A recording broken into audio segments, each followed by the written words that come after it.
Livro Rendido ao Espírito Santo, de Haley Brown, capítulo 7, Encontros com o Espírito Santo. Eu tenho o privilégio de viajar pelo mundo, visitar igrejas em diferentes países e conhecer muitas pessoas incríveis de origens diversas. Passo muito do meu tempo em ambientes bem carismáticos, mas também visito igrejas mais conservadoras. Minha segunda casa, enquanto crescia, foi a igreja. A igreja metodista, onde meus pais faziam parte da equipe pastoral, sempre foi um lugar mais aberto ao mover do Espírito Santo do que se poderia esperar. Embora tivéssemos pouca instrução sobre o mover do Espírito, havia uma fome por liberdade no Senhor. Muitos na igreja experimentaram moveres acidentais do Espírito, incluindo os meus pais. Minha mãe e meu pai lideraram um grupo de jovens quando tinham cerca de 20 anos e durante essa época tiveram uma inesperada explosão do Espírito Santo. Embora não soubessem o que fazer, isso gerou neles uma fome por mais. Desde jovem, lembro-me de participar de algumas conferências mais carismáticas que outras igrejas estavam organizando.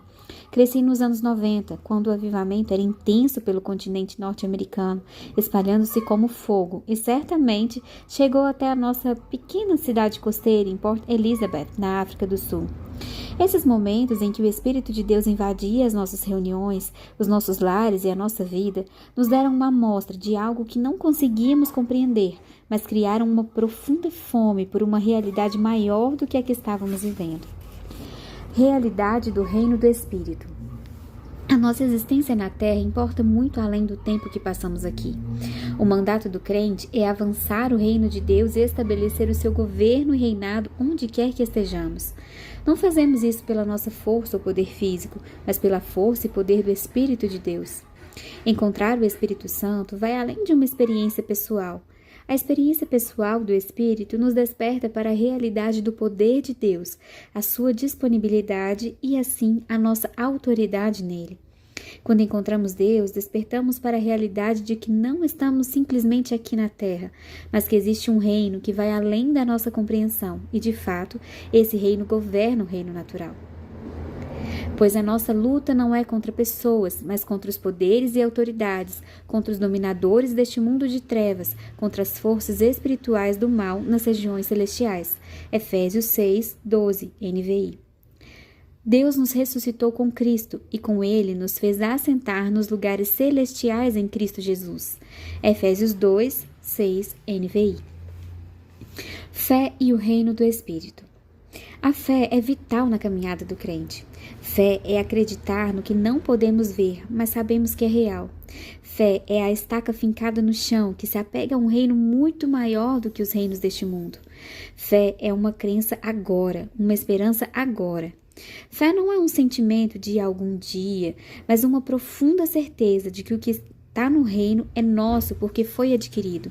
Fé é como ter as chaves de um carro que pode não estar bem na sua frente, mas você sabe que está logo ali, porque apenas no dia anterior você o viu. É aquela sensação de eu apenas sei. Quero que você pense sobre as suas crenças em coisas invisíveis. Podemos ser rápidos em julgar uma crença esperançosa, mas frequentemente lentos para questionar uma crença temerosa. Fé e medo são duas crenças no invisível. Fé é acreditar em um reino em constante avanço de um bom Deus que busca salvar, restaurar e ressuscitar a beleza e a integridade. O medo é uma crença inflacionada no poder de um inimigo que deseja roubar, matar e destruir. O medo é um mecanismo de defesa e vem da falta de alicerce no que Jesus nos deu. É uma mentalidade de, caso algo dê errado, estarei preparado. Não quero diminuir o fato de que o medo pode nos proteger até certo ponto, mas também quero que você saiba que o medo nos limita severamente. Ele nos impede em todas as áreas da nossa vida e nos entorpece em relação aos benefícios da verdadeira alegria, esperança e liberdade. Houve muitos momentos na criação dos meus filhos em que nós, pais, tivemos que escolher entre a mensagem do medo ou nos firmar no que Deus disse que Ele é. Nunca me esquecerei de um tempo quando os nossos 2 filhos mais velhos, que eram pequenos na época, estavam com problemas respiratórios devido a um incêndio florestal aqui em Reading que quase queimou toda a nossa cidade. Já estávamos lidando com tantos ataques físicos que sentíamos sobre a nossa família e agora a respiração dos nossos filhos estava comprometida. De vez em quando, durante meses, acordávamos com o nosso filho mais velho lutando para respirar. Nós estávamos fazendo tratamentos respiratórios a cada um dos nossos pequenos dias após dia. Justo quando estávamos melhorando e a saúde dos nossos filhos estava melhorando drasticamente, fomos atingidos de novo. Eu pensei que havíamos superado o que acredito ter sido um ataque do inimigo e tenho certeza de que em certa medida superamos, mas isso parecia ser o esforço final dele para me desestabilizar. Eu havia acabado de pregar sobre Bartimeu, o cego, no nosso culto de sexta-feira à noite na Bethel, clamando por Jesus para curar os nossos pequenos filhos. Preguei com convicção e paixão sobre Jesus nos curando e o seu coração nos restaurando. E quando cheguei em casa para beijar os meus filhos enquanto dormiam, percebi que o olho de um dos nossos filhos estava um pouco inchado. Coloquei um pouco de pomada e não pensei mais nisso, até que ele me acordou algumas horas depois, no meio da noite, para me avisar que seu olho estava realmente doendo. O que era um olho levemente inchado, agora estava ficando bastante grande e preocupante. Tentamos alguns remédios que tínhamos em casa por algumas horas, mas lentamente seu olho foi piorando. Decidimos levá-lo ao pronto-socorro, mas realmente esperávamos que fosse algo completamente curável. O médico entrou e o examinou, e foi aí que tudo mudou para mim. O nosso médico começou a falar sobre a possibilidade de cegueira e, se as coisas continuassem, internação e possível infecção cerebral. O pensamento do meu filho de 3 anos, perdendo a visão em um olho, sem falar em uma infecção cerebral, começou a inundar o meu ser e me senti completamente sobrecarregada. Eles lhe deram algumas injeções e nos mandaram para casa com um medicamento. Mas se as coisas não mudassem nas próximas 12 a 18 horas, deveríamos voltar ao hospital. Eu estava tentando ser forte, mas internamente eu estava uma bagunça. Quando chegamos em casa, liguei para um dos meus amigos e colegas de trabalho mais próximos, Dave, apenas para compartilhar o meu medo e os meus pensamentos. Eu estava cheia de "e se?", "por quê?" e começando a acreditar que a minha busca por Deus estava prejudicando os meus filhos. O inimigo me deixou tão agitada e cheia de medo que eu estava pronta para recuar em todas as áreas. Dave começou a orar e, enquanto orava, ele teve uma visão do relatório do céu sobre o meu filho. Dave começou a me contar sobre a sua visão e como o relatório de Deus dizia que ele ficaria bem. Enquanto eu ouvia, sabia que ele estava falando a verdade, mas era assustador abraçar isso. E se ele estivesse errado? Naquele momento, escolhi acreditar no que sentia que era a palavra do Senhor acima da palavra do medo. Naquela noite, meu marido e eu nos sentamos no quarto do nosso filho enquanto ele dormia, tomamos a ceia e oramos sobre o que o nosso amigo havia compartilhado conosco a respeito do relatório do céu sobre ele. Fizemos tudo o que pudemos para nos ancorar na fé, embora fosse vulnerável acreditar no melhor. Na manhã seguinte, o nosso filho acordou e o seu olho havia diminuído significativamente. Agora conseguíamos ver, através de uma pequena fenda, apenas um pouco do seu olho. Imediatamente, pedi que ele cobrisse o olho que estava bom para verificar se ainda conseguia enxergar, e para minha grande alegria, ele estava vendo. A fé é uma postura vulnerável, de braços abertos, que se aventura no desconhecido e agarra as impossibilidades com a crença de que algo está prestes a acontecer. A fé se apega a uma realidade eterna que diz que, ao final de tudo, venceremos. E a partir desse lugar da vitória de Jesus, caminho com a plena confiança de que, seja agora ou muito em breve, verei a bondade do Senhor. A fé não é para os fracos de coração. É a luta árdua com Deus, da qual você pode sair mancando. Ver Gênesis 32, 24 a 32. Mas você o encontrará face a face e carregará uma feroz convicção de que Ele está com você. A convicção de que Deus está conosco é a verdade mais poderosa e maravilhosamente aterrorizante que um crente poderia ter. É bela porque fala da realidade do céu, e aterrorizante porque sentimos pouco controle sobre tudo isso. Quando passamos de acreditar que Ele está conosco para viver na convicção dessa certeza, nenhuma circunstância poderá ofuscar o fogo ardente da perseverança naquele homem ou naquela mulher, mas a jornada poderá ser desafiadora. Os encontros são uma parte indispensável da vida do crente, porque levam a nossa crença de um lugar de conhecimento intelectual à convicção experimental. Quando o nosso amigo Dave encontrou a realidade a realidade de Deus, nós despertamos para a realidade do céu e a nossa fé em um Jesus vitorioso foi despertada. O Espírito Santo é o selo da nossa fé, salvação. Ver 2 Coríntios 1, 22. O depósito que nos foi entregue como evidência de que recebemos um reino inabalável em Jesus. Ele também é o doador do dom da fé, e sempre que nos sentimos inseguros em nossa crença nas promessas de Deus, podemos pedir ajuda ao Espírito Santo para que ele nos fortaleça para permanecer na batalha da fé. A fé em Deus desperta os nossos sentidos para o seu reino e, por sua vez, vemos, ouvimos, conhecemos mais sobre ele e ansiamos confiantemente por mais. Fomos criados para experimentar Deus com todo o nosso ser, corpo, alma e espírito. À medida que temos fome de mais, recebemos mais, e à medida que recebemos mais, crescemos em confiança nele. A jornada da fé envolve abalos. Não desanime quando se sentir abalado por dentro, pois ele está estabelecendo um reino que não se move quando tudo ao seu redor se move. Aquele cuja voz outrora abalou a terra, agora promete: ainda uma vez abalarei não apenas a terra, mas também o céu. As palavras, ainda uma vez, indicam a remoção do que pode ser abalado, isto é, coisas criadas, de forma que permaneça o que não pode ser abalado. Portanto, já que estamos recebendo um reino inabalável, sejamos agradecidos e, assim, adoremos a Deus de modo aceitável, com reverência e temor, pois o nosso Deus é fogo consumidor. Hebreus 12, 26 a 29, NVI. A fé desperta os nossos sentidos espirituais. Quando meu filho Aidan tinha cerca de 6 anos, começou a vir para a minha cama todas as noites, porque queria dormir conosco. Aidan é incrivelmente perceptivo e sensível ao que acontece ao seu redor e à atmosfera espiritual. Essa sensibilidade é um dom dado por Deus. Eu chamo isso de um dom de saber ou sentir. Ele talvez não veja ou ouça coisas no espírito, mas ele as percebe em sua mente e coração. Foi durante a pandemia que ele começou a aparecer ao lado da minha cama todas as noites. O mundo estava em tumulto e todos nós enfrentávamos o medo, que é um espírito, em um nível que o mundo coletivamente não enfrentava há muito tempo. Depois de algumas noites em que meu filho apareceu ao meu lado no meio da noite, sentei-me com ele para tentar entender o que estava acontecendo. Ele já me dissera que não tinha pesadelos, mas estava simplesmente com medo. Foi no caminho para a escola que comecei a perguntar por que ele estava se sentindo tão assustado e se algo havia acontecido que poderia ter causado aquilo.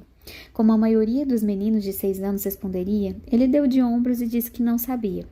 Falamos sobre ordenar o medo que fosse embora em nome de Jesus e sobre a autoridade que temos nele.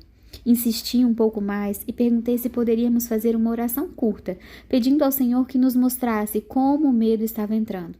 Ele concordou e fizemos. Na manhã seguinte, enquanto dirigíamos para a escola, Aidan disse repentinamente, enquanto conversávamos sobre coisas totalmente não relacionadas ao medo: "Mamãe, eu vi pés." A princípio, fiquei perplexa com essa afirmação, mas algo no meu espírito me dizia que ele estava revelando algo importante. Pausei e perguntei se os pés que ele viu eram assustadores ou se eram do bem. Ele me disse que eram assustadores e que ele sabia que havia algo espiritual. Um pouco surpresa, entrei novamente em modo de guerra, explicando a autoridade espiritual, e oramos e declaramos que todo medo precisava ir embora, etc. Embora tudo isso seja ótimo de se fazer, eu sabia que estava perdendo algo. Meu filho nunca havia visto no Espírito. Falamos muito sobre Deus e praticamos ouvir a sua voz, mas até aquele momento meu filho nunca tinha visto uma imagem ou impressão. Fiquei incomodada ao saber que o meu filho, que tem Jesus em seu coração, estava vendo coisas demoníacas no Espírito, uma vez que a nossa casa pertence ao Senhor. Ao longo do meu dia, comecei a pedir ao Senhor que me entregasse uma chave para isso. Porque o meu filho, de repente, estava vendo no Espírito, mas não estava vendo anjos e todas as coisas boas. O Senhor começou a falar ao meu coração sobre o medo. O Espírito Santo me disse que os nossos sentidos são portões para o invisível e que o medo e a fé são a chave que abrem esses portões dos sentidos. Ele me fez saber que o medo que o mundo ao seu redor estava experimentando havia afetado meu filho e aberto seus olhos. Então o Senhor me disse: "Hayley, Quero que você feche o portão do medo sobre os olhos de Aidan. Eu imediatamente quis fazer isso, mas não sabia como. Ele disse: você fecha o portão do medo abrindo o portão da fé em mim. Essa era a chave que eu precisava. Não se tratava de falar ao medo, mas do meu filho encontrar Deus e o seu reino, e isso mudaria o medo que ele estava experimentando. Naquela noite, falamos sobre a realidade do reino de Deus e o poder do Espírito Santo, sobre como o nome de Jesus é maior e mais forte do que qualquer coisa que pudéssemos enfrentar. Falamos sobre os anjos e como eles são enviados por Deus para nos proteger de qualquer coisa que o inimigo tentar lançar sobre nós. Eu sabia que Deus falava alto ao coração de Aidan, então senti que deveria convidar o Espírito Santo para falar com ele ali mesmo e nos mostrar a realidade que o reino de Jesus estava conosco nesse momento. Fizemos uma pequena ativação juntos, pedindo a Deus que sussurrasse ao coração dele o local onde Jesus havia enviado anjos para nos proteger em nossa casa e o que eles estavam fazendo. Demorou um pouco, mas de repente o meu filho começou a experimentar Deus falando com ele, mostrando onde estavam os seus anjos e quão protegido e coberto ele estava. Conforme Aidan começou a experimentar isso, a sua atitude passou de medo para animação. Ele ficou mais interessado na atividade do céu em nossa casa do que na atividade demoníaca. A verdade sobre a grandeza de Deus e seu reino se sobrepôs aos planos do inimigo. Oramos para que Jesus abrisse os seus olhos para a realidade do reino. Então, no dia seguinte, o meu filho, que nunca tinha visto nada do reino dos céus com seus olhos naturais, viu o anjo do Senhor que havia notado na noite anterior em vez dos pés assustadores do inimigo. Você pode imaginar o que aconteceu a seguir. Aidan não estava mais me assustando às 3 da manhã, parado ao lado da minha cama com medo. Ele agora dormia a noite toda tranquilamente, pois sentia-se seguro, sabendo que Deus estava ao seu lado. Este é o poder de um encontro com Deus, e é isso que o Espírito Santo pode fazer por cada um de nós. O Espírito de Deus abrirá os nossos olhos para a grandeza de Jesus e o poder do seu reino, e assim destruirá o poder da obra do inimigo em nosso coração e em nossa mente. Abram-se, ó portais, abram-se, ó portas antigas, para que o Rei da Glória entre. Quem é o Rei da Glória? O Senhor forte e valente, o Senhor valente nas guerras. Salmo 24, 7-8, NVI. Quando nos conectamos em fé ao Senhor, recebemos o Deus da batalha, nosso Deus que é forte e poderoso. Ele ofusca cada plano do inimigo em nossa vida e se revela como um mestre que vê tudo pelo qual estamos passando.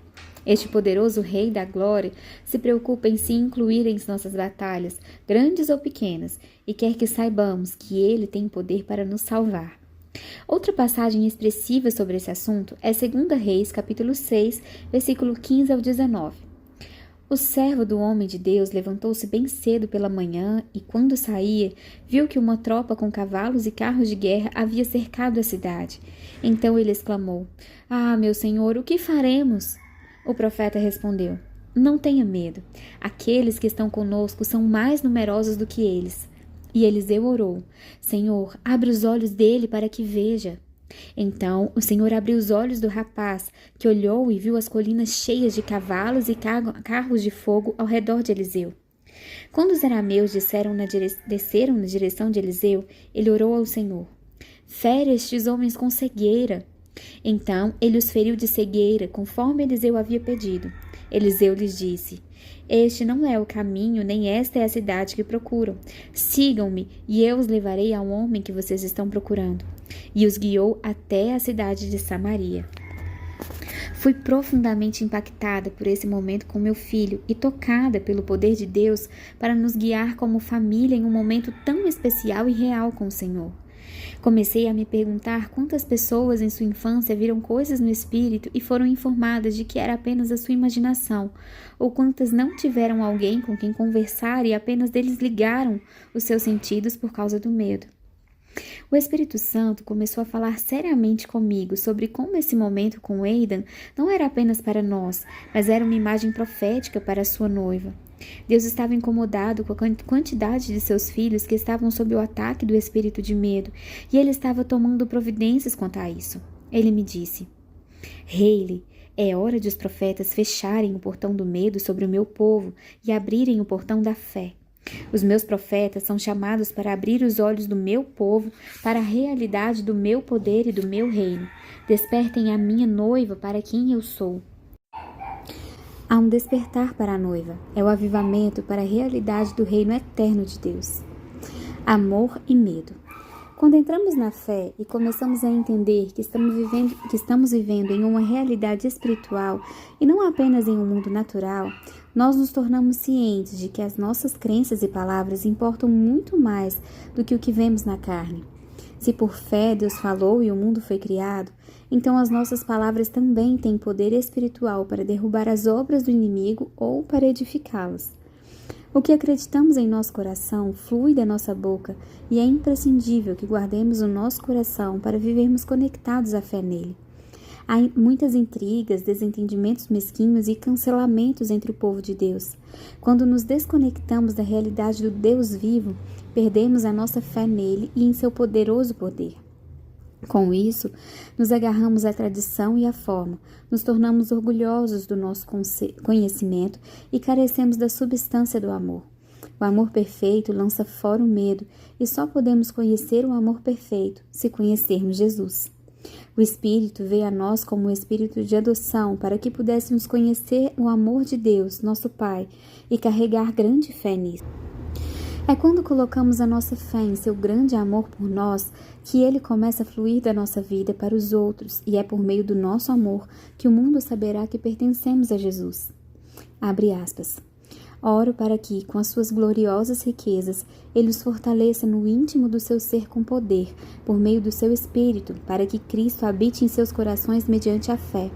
E oro para que vocês, arraigados e alicerçados em amor, possam, juntamente com todos os santos, compreender a largura, o comprimento, a altura, a profundidade e conhecer o amor de Cristo que excede todo o conhecimento, para que vocês sejam cheios de toda a plenitude de Deus. Fecha aspas. Efésios capítulo 3, versículo 16 ao 19, NVI. O verdadeiro amor, como definido em 1 Coríntios 13, é sobrenatural. O mundo está tentando redefinir o amor de uma maneira natural, que é tão fluida e sem formalidades. Quando o amor não está conectado àquele que é o amor, ele se torna confuso e frágil. O amor se torna subjetivo quando não é definido pelo seu sujeito. Para realmente abraçar uns aos outros como Jesus nos abraça, precisamos estar totalmente dependentes da obra do Espírito de Deus para revelar e estabelecer o seu amor dentro de nós. O Espírito Santo, o Espírito de adoção, anseia por nos batizar no amor de Deus para que possamos estar enraizados e firmados no amor de Cristo. Esse enraizamento e firmeza nos permite amar como Ele ama, e isso nos capacita a conhecer o seu grande poder de forma conjunta e não apenas como indivíduos. O Espírito Santo e a Palavra. Como vimos neste capítulo, os encontros nos despertam para a realidade do reino espiritual, para o poder vitorioso de Cristo e para o seu grande amor que vence o medo. Não apenas entrei nessas maravilhosas realidades em Deus, mas também me apaixonei pela sua palavra. Não tenho certeza se as pessoas sempre imaginam isso como fruto de um encontro com o Espírito Santo, mas devemos absolutamente esperar por isso. Por vezes, categorizamos as palavras em grupos como as pessoas em grupos como têm encontros e experiências com Deus versus gostam de estudar a palavra. No entanto, durante e após o meu encontro, a Bíblia se tornou viva para mim de uma maneira como nunca havia experimentado. Ler a palavra é um encontro por si só, se a lemos com um coração que busca conhecer o Senhor. Sempre gostei da Bíblia, mas algo aconteceu comigo quando me encontrei com o Senhor. O Espírito Santo despertou em mim uma paixão e uma fome insaciável pela palavra vida de Deus, de uma forma que eu não conhecia. A palavra de Deus se tornou viva para mim como se Deus estivesse ali comigo, agitando meu coração com fome e me ensinando. E Ele realmente estava. Uma fonte inesgotável tomou conta de mim para buscar uma fome inesgotável tomou conta de mim para buscar a sua palavra, porque eu havia sido apresentada à pessoa do Espírito Santo e tinha um desejo desesperado de conhecê-lo mais. Eu sabia que ele estava nas Escrituras, em cada página, explicando a natureza e os caminhos de Deus, seus mistérios, abrindo realidades celestiais e, por fim, mostrando-me o coração e a intenção de Jesus em cada versículo. Fiquei faminta pela palavra de Deus, e ele me encontrou quando estava ali e tem estado comigo desde então. Abre aspas. A Bíblia é o único livro no mundo que você lê o livro e o autor aparece, fecha aspas, Bill Johnson. Há uma grande ameaça enfrentando a igreja hoje. É algo que eu acredito estar se infiltrando no nosso sistema de crenças sobre a palavra de Deus e a invalidação da sua autoridade. Muitos crentes estão questionando se a palavra de Deus possui toda a autoridade e se ela é completa. Quando colocamos as Escrituras em questão, quebramos a nossa própria base. A Bíblia é, claro, verdadeira e historicamente precisa, mas mais do que apenas história, é espírito e vida. João, capítulo 6, versículo 63 NVI.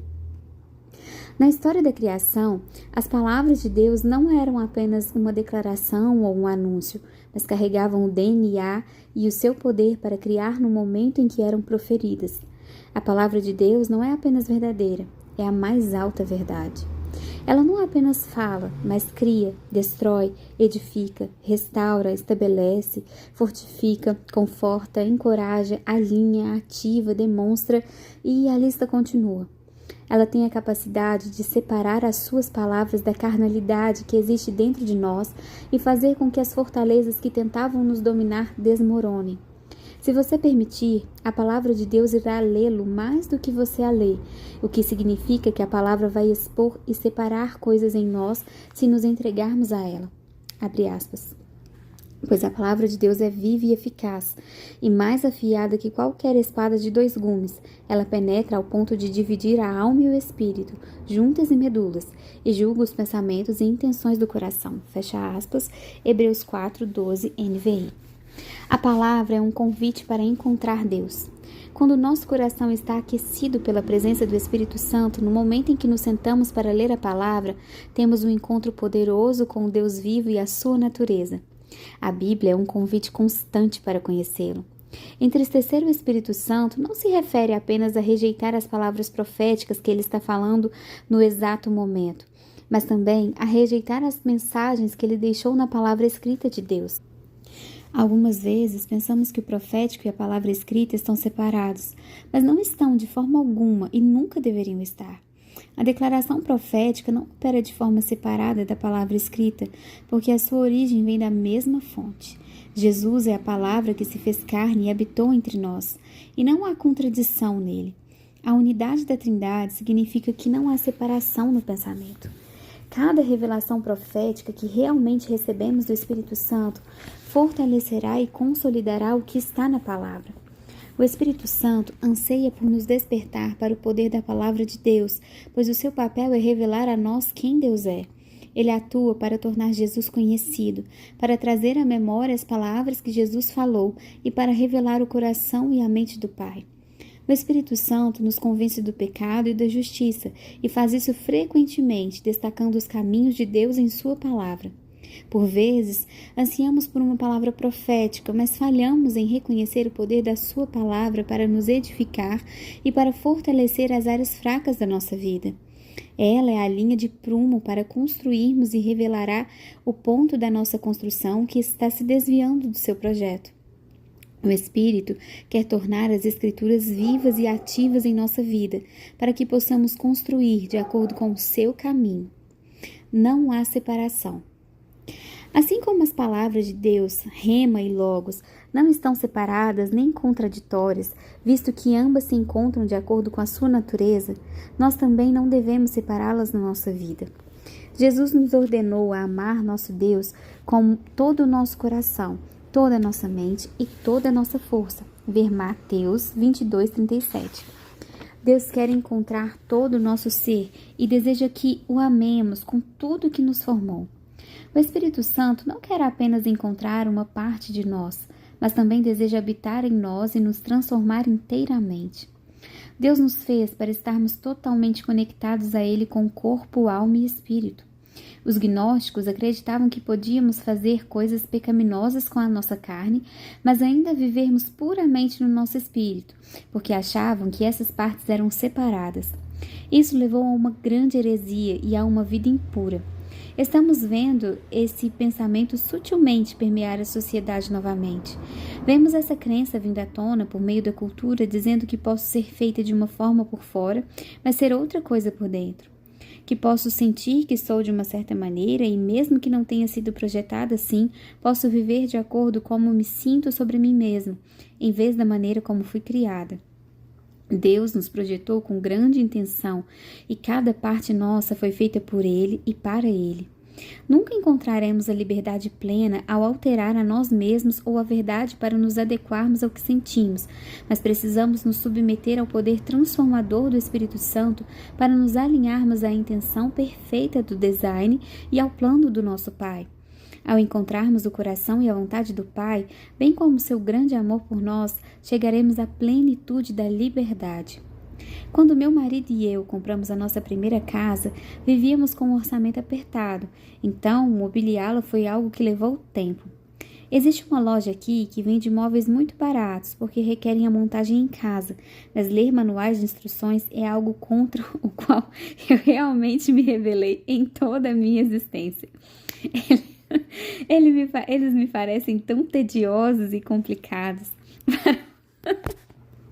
Para alguém que gosta de comunicação e clareza tanto quanto eu, você pensaria que eu teria uma apreciação pelas instruções escritas, mas acho que leva tanto tempo para passar por elas e nem sempre consigo entendê-las, o que me deixa louca. Lembro-me de ir às compras um dia para adquirir várias estantes, algumas mesas de canto e criados mudos, e chegar em casa para fazer uma festa de montagem de móveis naquela noite. Depois do jantar, meu marido e eu nos sentamos para começar a montar esses itens. Em vez de navegar pelas instruções, tentei montá-los sem planejamento ou preparação prévia. O meu marido, por outro lado, leu as instruções dos seus itens meticulosamente. Comecei a montagem muito antes de Ryan e parecia que estava progredindo bem, enquanto Ryan ainda estava lendo e organizando todas as peças e partes. Embora parecesse muito à frente dele, cheguei a um ponto em que fiquei travada. Tentei de todas as maneiras resolver o meu problema, mas eventualmente cheguei à conclusão de que estava faltando uma peça, culpando assim o fabricante pelo problema. Frustrada, desisti, decidindo que precisaríamos devolver e pegar as peças certas na loja. Desmontei tudo, enquanto meu marido felizmente terminava sua montagem. Depois que Ryan terminou de montar o dele, ele veio olhar o meu projeto. Então, pegou o manual e começou a dispor todas as peças. Eu, claro, disse a ele que estava desperdiçando o seu tempo, pois não havia como ter ali todas as peças que precisávamos. Após um tempo, Ryan começou a tentar montar as peças, seguindo o manual que eu não tive paciência para ler. Você pode, é claro, imaginar aonde quero chegar. Ryan não teve problema em montar o item, e todas as peças estavam de fato ali. O meu descuido em entender a intenção e o plano do fabricante me levou a concluir que deveria ter havido um erro no processo de embalagem do móvel. Ao ler as instruções, o meu marido chegou à revelação de que eu estava errada porque não usei o tempo necessário para aprender com o criador do produto. Vejo isso acontecer com muita frequência, porque não temos conexão com o Criador, com seu coração, sua intenção ou suas instruções, e tiramos as nossas próprias conclusões. Senti-me validada ao concluir que eles cometeram um erro, mas era eu quem estava de fato enganada. Meus sentimentos eram poderosos, mas não eram verdadeiros. Os meus pensamentos seguiram o caminho de menor resistência e concordaram com os meus sentimentos como se fossem fatos. Isso me assusta. Com muita frequência, chegamos a conclusões sobre nós mesmos separadas da intenção e do coração do nosso design e criador. E na mesma respiração, com muita frequência, chegamos a conclusões sobre Deus que não são precisas sobre Ele. Posso, sem hesitação, dizer que o meu encontro com Deus moldou completamente a minha forma de pensar sobre Ele e sobre mim mesma. O Espírito Santo fez o que só Ele pode fazer. Ele revelou os pensamentos de Deus para mim. Ver 1 Coríntios 2, de 10 a 12. E me mostrou o erro do meu pensamento. O Espírito e a Palavra trazem convicção acerca do nosso verdadeiro e autêntico design, e na mudança da nossa mente, arrependimento, em direção aos seus pensamentos e caminhos, nós realmente recebemos plena liberdade. Não podemos nos dividir para perceber um aspecto e reter outro, mesmo assim esperar viver em liberdade. Todos nós somos necessários. Uma vida rendida ao Espírito nos capacita a amar, desejar e habitar na palavra de Deus e ter a sua palavra habitando em nós. Encontrar o Espírito Santo é fundamental para caminharmos em uma fé poderosa e ousada na vida cristã. Foi um encontro com o Espírito Santo, em Atos dos Apóstolos, que deu origem à igreja e encheu aquelas pessoas com a capacidade de andar nos caminhos pelos quais Jesus os havia chamado. Espírito Santo, reconhecemos que precisamos de você. Precisamos que nos encontre e abra os nossos olhos para a realidade de que não lutamos contra carne e sangue, mas contra potestades e principados. Principalmente de clareza na nossa visão espiritual, para que possamos andar ousadamente com fé em quem Jesus é e no que Ele fez. Obrigado, Espírito Santo, pois você fortalece o nosso homem interior para receber a poderosa efusão do amor sobrenatural de Deus que nos estabelece em Cristo. Jesus, ajude-nos a amar os outros como você ama, a ver os outros como você vê e a acreditar neles como você acredita. Espírito Santo, você pode nos atrair para a palavra de Deus? Que possamos encontrar a natureza dele na sua palavra. Cultive uma fome no nosso coração para buscar mais de você nas Escrituras. Revela-nos a beleza e a vitória de Jesus, bem como a nossa necessidade por você, enquanto lemos a carta que nos escreveu para vivermos e permanecermos. Deus, não queremos viver por nossa agenda ou emoções, mas queremos viver rendidos ao seu Espírito, alinhados com a sua verdade que nos liberta e empoderados pela sua preciosa graça. Ensine-nos, pois, orarmos por isso. Precisamos conhecê-lo. Encontre-nos com a sua presença e nos preencha com a medida completa de si mesmo. Em nome de Jesus, oramos por isso. Amém. E a frase que fecha esse capítulo é: a fé é uma postura vulnerável, de braços abertos, que se aventura no desconhecido e agarra às impossibilidades com a crença de que algo está prestes a acontecer.